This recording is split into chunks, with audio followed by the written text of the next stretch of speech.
Hi friends, a simple but hopefully useful video for you today. I am going to show you where the zone can and can't end on Storm Point in Apex Legends Season 19, so you can have an advantage over everyone you play against. One of the most important things in Apex Legends is knowing where the zone is going to end. You see, the pros often very accurately predict where that zone is going to finish, and there's a reason for that. It turns out there are dead spots where the zone can't end, plus there are also spots where the zone is more likely to finish, and by knowing this information, or at least having this video for you to reference, you can easily work out where the zone's likely to end, and this is really going to help you in ranked to get those higher placements and rank up faster. It might even help you in those more competitive pub games. So let's get started with where the zone can't end. Around Storm Point, and in fact every map, there are specific dead spots where the zone can't end, bugs aside of course. Here is a map of all of those areas where the zone can't finish, and this data is thanks to Apex Legends status, by the way. I'll put a link in the description below. So you can see with these red circles, they're mostly formed around buildings. Also, the zone can't end on any out of bounds or unplayable areas, such as on top of the mountainous areas across Storm Point. The way to use this map here is to see where your zone is pulling early on in the game.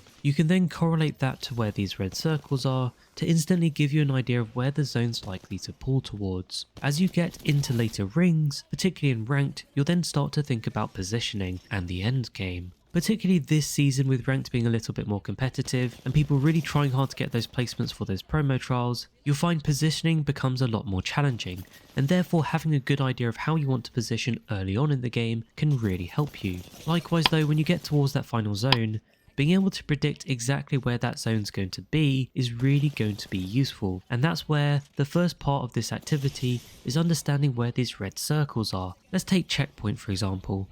You can see all the red circles there cover the top of Checkpoint, but there are also lots of open spaces around those red zones, and that's when you need to start thinking about positioning yourself for the last zone. Another little tip is to also take note on where the zone has pulled from across the map, and which side specifically has it been moving towards after each ring closing. Generally in Apex Legends, that direction is consistent. One last thing I can do for you is to overlay these green circles, and this indicates where the zones can end. Now bear in mind, these aren't definitive. Personally myself, I have had finishes outside of where these green circles are. However, it does give you a good idea of common end zones, and you can now combine your knowledge of the red circles, which is where the zone can't end, and this new knowledge of the green circles, where the zone has commonly ended before. You couple these together and think about that concept I was telling you about how the zone moves and in which direction, and suddenly you're now able to understand where that zone's moving and where it's highly likely to finish. And now all you have to do is tailor your positioning and rotations to fit with where you think the zone's likely to finish, now that you've got more information than pretty much everyone else playing the game